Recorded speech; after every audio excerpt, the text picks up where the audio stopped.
Баршаңызға қайырлы күн достар. Бүгін сіздермен дәмді болып шығатын компоттың рецептісін ұсынамын.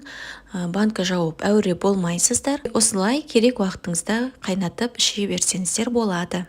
Мен осылай жемістердің барлығын кез келген ыдысқа салып қатырып қоямын.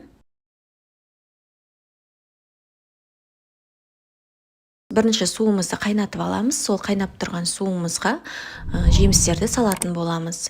Менде алма, алмұрт, желінбей ұзақ тұрып қалған немесе жартылай желінген жемістерді осылай таза жерлерін кесіп алып, пакетке салып, морозилкаға сақтап қоямын. Кез келген уақытта осындай дәмді компотты жасап ішеміз.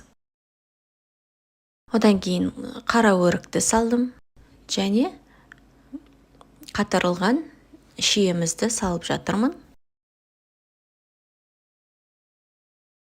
Егер сіздерде морозилка болса, банка жаппай осылай жемістердің барлығын қатырып қойсаңыздар болады. Одан кейін мятаны салып жатырмын.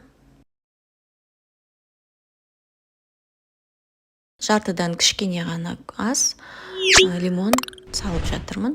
Егер сіздерде болса, салыңыздар, дәмі, иісі әдемі болып шығатын болады. Оның үстіне 150 грамм қантымызды салдым. Егер сіздер тәтті болғанын қаласаңыздар, көп мөлшерде қант қоссаңыздар болады. Біз тәтті қылып ішкенді ұнатпаймыз, сол үшін мен аз мөлшерде ғана қантты қостым. Бір қайнатып аламыз. Қайнағаннан кейін бетін жауып суытамыз. Суыған компотымызды ыдысымызға құйып аламыз. Сүзгінің көмегімен осылай ыдысымызға құйып аламыз. Жасалуы өте оңай. Кез келген жемістің түрімен жасап ішсеңіздер болады. Дүкеннің соғын сатып алмай, осылай үй жағдайында балаларыңызға ұсынсаңыздар болады. Балалар ғана емес, отбасы мүшелеріңіздің барлығына ұнайды деген ойдамын. Жасап көріңіздер. Осылай құйып алған компотымызды холодильникке жібереміз.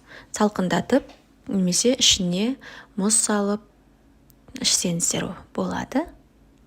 Салқын күйінде дәмі өте дәмді болады. Ас болсын.